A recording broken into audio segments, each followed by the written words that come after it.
имрӯз аз дирӯз манша мегираду донистани гузаштаи хеш моро водор месозад то ояндаи худро хубтару беҳтар сохта бошем.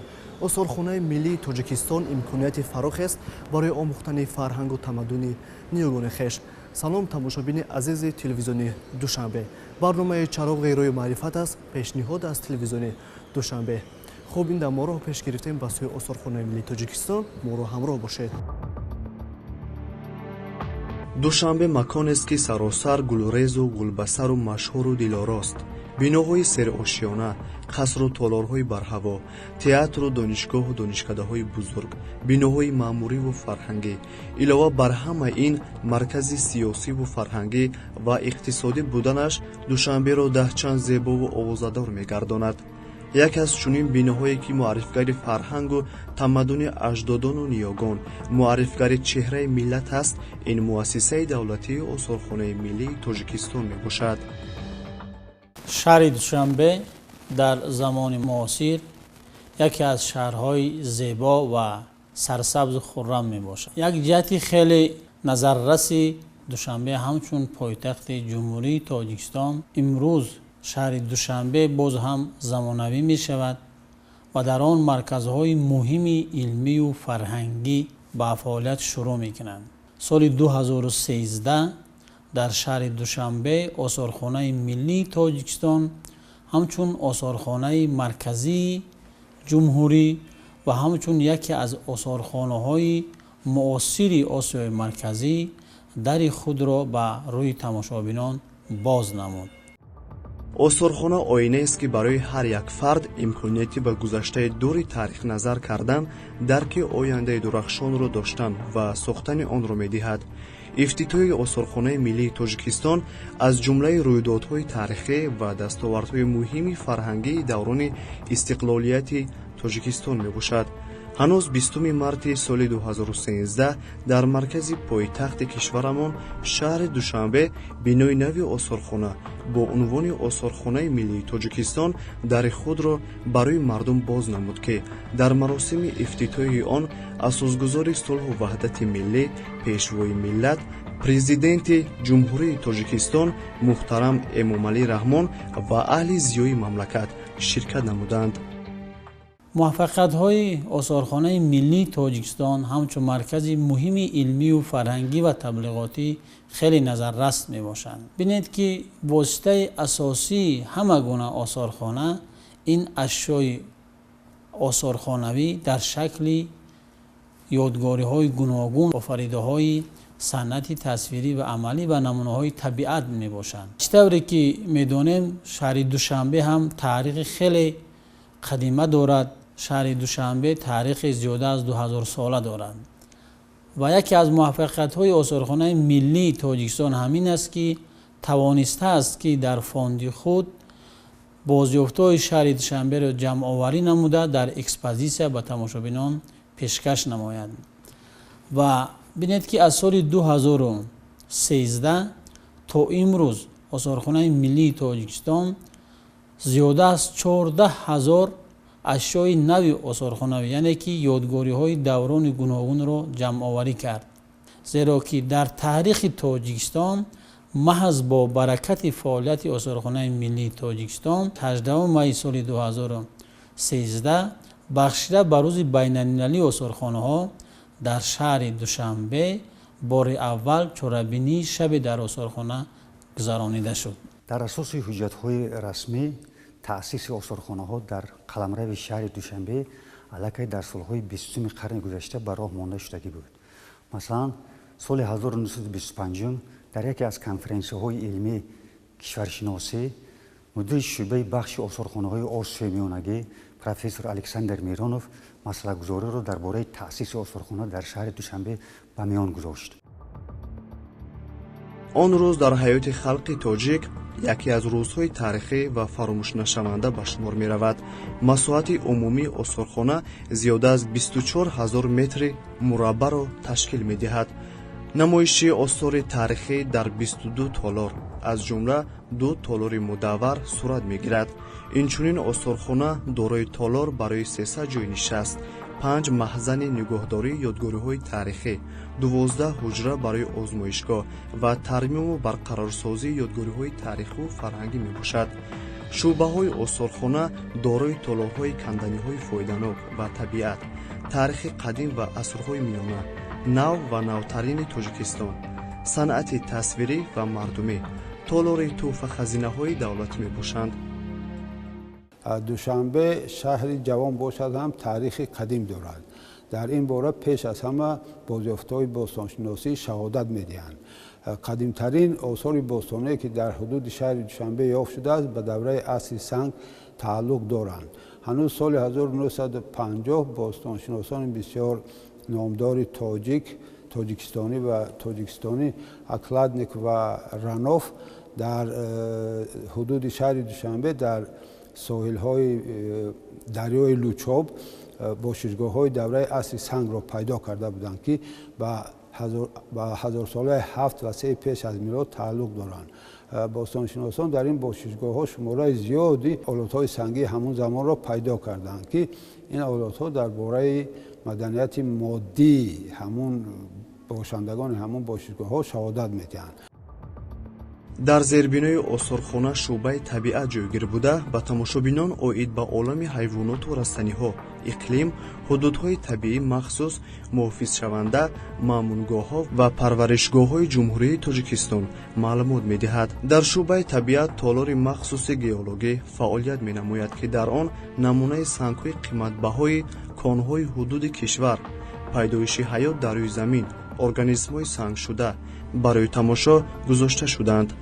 در مرکز تالار ذکر شده درخت مصنوعی موجود است که از سنگ‌های قیمت‌بهای تاجیکستان ساخته شده است. این درخت 3 متر و 40 سانتی متر بلندی و 600 کیلوگرم وزن داشته 19536 برگ از سنگ‌های قیمت‌بها دارد. همزمان در این شعبه با عالم حیوانات تاجیکستان توسط دیارمه‌های پامیر، چیل دختران، دشت جم، بیشه پلنگان شناس شدن ممکن است. Толор якум ин шӯъба толори геологӣ аст, дуюм толор иқлим, сеюм баландкӯҳҳои Тоҷикистон, чорум толораш бошад ин флора яъне растаниҳо, панҷум толор ин мамнунгоҳ ва парваришгоҳҳои ҷумҳурии Тоҷикистон аст. Чӣ хел гуфтем ки якум толор ин толори геологӣ аст ва дар ин толор зиёда аз 443 адад санг аст ки 74 намудро дар бар мегирад ва ҳама ин сангҳое ки шумо мебинед ҳама ин аз ҳамин ҳудуди Тоҷикистон ҳастанд. ошиёнаи якум шӯъбаи таърихи бостон ва асрҳои миёна яке аз шӯъбаҳои калонтарин дар осорхонаи миллии тоҷикистон ба шумор меравад ки он дар ошиёнаҳои якум ва дуюми осорхона ҷойгир шудааст. дар ошиёнаи якум намоиши шӯъба аз харитаи ёдгориҳои таърихии тоҷикистон оғоз меёбад. ҳамзамон ёдгориҳои толорҳои намоишии ин ошиёна оид ба бозёфтаи мансуби асри санг дар тоҷикистон, деҳшаҳри сараз, фарҳанги зардуштӣ, императори ҳахоманишиҳо, давлатдории замони юнону бохтариҳо, кушониҳо, сосониён, айтолиён, панҷакенти қадим маълумот медиҳанд. дар осорхона ёдгориҳои аз панҷакенти қадим асрҳои 5-8 бозёфт гардида аз қабли деворнигораҳо, муҷассамаи сӯхтаи духтари раққоса, зарфҳои сафолӣ, порчаҳои сафолии тамғадор маҳфуз аст ки осори мазкур аз гузаштаи пурифтихори ин маркази тамаддуни тоҷикон ки дар олам бо номи Помпеи Шарқ маъруф аст, шаҳодат медиҳад. шӯъбаи таърихи бостон ва асрҳои миёна калонтарин шӯъбаи экспозитсионӣ дар осорхонаи миллии Тоҷикистон ба ҳисоб меравад ки таърихи инсониятро аз давраҳои қадимтарин яъне асри санг то ибтидои асри 20 инъикос намудааст. дар ин ҷо тамошобинон метавонанд бо таърихи халқи тоҷик, бо таърихи ниёгони худ аз наздикӣ ошноӣ пайдо намуда, боз ҳам метавонанд ҳуввияти миллии худро баландтар бардоранд. умуман дар экспозитсияи шӯъбаи таърихи бостон ва асрҳои миёна бозёфтҳои хеле зиёд аз ёдгориҳои гуногун ба даст омаданд ки онҳо аз минтақаҳои гуногуни кишвар ҳастанд ва вобаста ба давраҳо дар экспозитсияи шӯъба ҷобаҷо гузорӣ шуда ҳастанд. толори сомониён инчунин бозёфтҳои дигари шаҳри Душанбе ҳастанд ки ин кошинҳо мебошанд.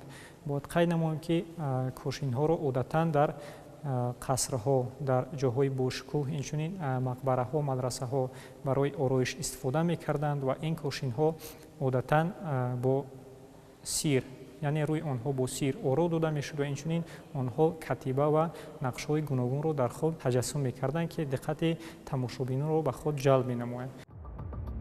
дар толори мудаввар ки он дар қабати аввали осорхона воқеъ аст, тамошобинон имкон доранд аз имитатсияи дайри будоии аҷинатипа дида намоянд.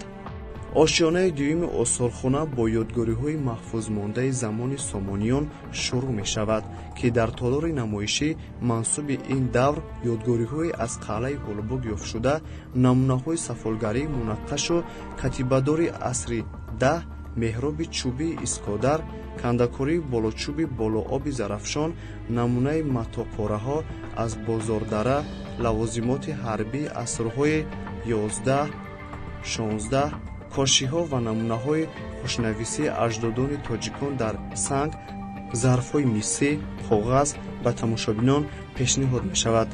инчунин дар ошёнаи дуввум толори махсуси сиккашиносӣ нумизматикаи осорхона мавҷуд аст ки маводи он ба таърихи пайдоиши сикка, пул ва коғазҳои қиматнок бахшида шудааст ки онҳо асрҳои гуногуни таърихиро дар бар мегиранд. чунки дар ҳудуди шаҳри душанбе шумораи зиёди сиккаҳо ёфт шудааст ки ин ҳам як далели ба дараҷаи муайян тараққӣ кардани шаҳр, иқтисодиёт ва тиҷорат дар шаҳр мебошад. қадимтарин сиккаҳое ки дар шаҳри душанбе ёфт шуданд ба давраи кушонӣ тааллуқ доранд, ба давраи аввали ҳукмронии кушониён, яъне ба асри дии пеш аз милод, ки ин сиккаҳои тақлидии ҳелиокл мебошанд ки дар ҳамин шаҳри қадими душанбе ёфт шудаанд. ва ҳамчунин дар ҳамин шаҳри қадими душанбе сиккаҳои кушонӣ ёфт шудаанд ки баъзҳои яку ду тааллуқ доранд ба шоҳҳои кушонӣ Вима Кадфис, Канишка ва Ҳувишка. ва соли 1994 як сокини маҳаллӣ дар ҳамин ҳудуди радиостансия як дафинаи сиккаҳои кушониро пайдо карда буд ки 43 донаро дар бар мегирифт ва он сиккаҳои се шоҳи кушонӣ буданд. ва хулоса ҳамин қадимтарин сиккаҳо дар ҳамин ҳудуди шаҳри душанбеи қадим ёфт шуданд ва аз он гувоҳӣ медиҳанд ки муомилоти пулӣ дар ҳамин шаҳри душанбеи қадим хеле инкишоф ёфта буд. дар толорҳои намоишии шуъбаи таърихи нав ва навтарини осорхона ёдгориҳо ва экспонатҳо оид ба ҳаёти тоҷикистони замони иттиҳоди шӯравӣ солҳои 1917-1991 маҳфуз буда, оид ба соҳаҳои иқтисодӣ, иҷтимоӣ, фарҳанг, ҷумҳурии Тоҷикистон дар замони ҷанги бузургватанӣ солҳои 1941-1945 маълумот медиҳанд. ҳамзамон дар ин шуъба дастовардҳои замони истиқлол аз қабили сохтумони роҳҳо, нақбҳо, бунёди иншоотҳои замонавӣ тавассути экспонатҳо инъикос гаштаанд. шуъбаи таърихи нав ва нафтарини осорхонаи миллии Тоҷикистон ду давраи хеле ҳам муҳими замони муосири мардуми тоҷик ва марҳилаи нафтаринро дар бар мегирад. яке аз толорҳои муҳиме ки оид ба таърихи мардуми тоҷик дар замони шӯравӣ инъикос карда шудааст, албатта ин толори даврони шӯравӣ шуъбаи таърихи нав ва нафтарин аст ки аз соли 1917 то соли 1991 дар бар мегирад.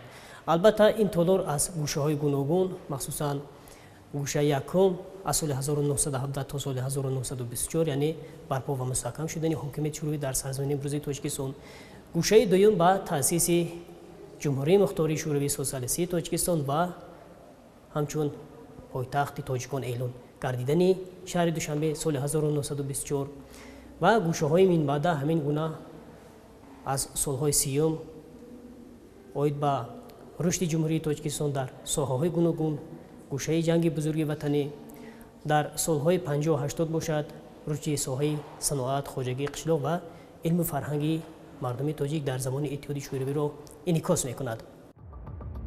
дар осорхонаи миллии Тоҷикистон толори махсуси тӯҳфаҳои президенти ҷумҳурии Тоҷикистон амал менамояд ки дар он ҳадияҳои ба президенти Тоҷикистон аз дигар мамолики олам эҳдо шуда ба маърази тамошо гузошта шудаанд ки диққати ҳар як бинандаро ба худ ҷалб намудааст. албатта дар ин шуъба, яъне дар шуъбаи таърихи нав ва нафтарин дар толори алоҳида تحفه‌های پیشوای ملت اساسگزار صلح و وحدت ملی پرزیدنت جمهوری تاجیکستان محترم امامعلی رحمان موجود است که این تحفه از سازمان‌های با نفوذ جهانی، از دولت‌های گوناگون جهان و مخصوصا از تاجیکستان هم هدیه گردیدند. مخصوصا تحفه‌هایی که از سازمان‌های با نفوذ جهانی و دولت‌های گوناگون با پیشوای ملت احیا گردیدند، این نتیجه رمزی دوستی و مناسبت‌های دوستانه و تشکل مناسبت‌های دوستانه تاجیکستان با کشورهای جهان را افاده می‌کند.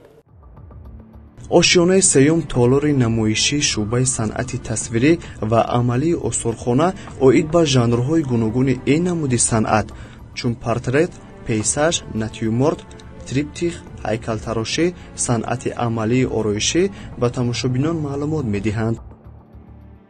дар шӯъбаи санъати тасвирӣ дар асоси хронология асарҳои рассомоне ки аз солҳои сиюм офарида шуда астанд то замони имрӯза ба маъриди тамошо гузошта шуда аст. Масалан, асарҳои рассом Фалбов солҳои сиюм офарида шуда астанд, асарҳои рассом Буртев солҳои сиюм офарида шуда астанд, асарҳои рассомони маҳаллӣ Хошмухамедов, Маҷид Раҳимович, Абдулло Ашуров низ ба маъриди тамошо гузошта шуда астанд ки фаъолияти иҷодии ин рассомон асосан аз солҳои 40 ва 50 қарни гузашта сар шуда аст. дар ин ҷо якчанд асарҳои рассомон ба маърази тамошо гузошта шудааст.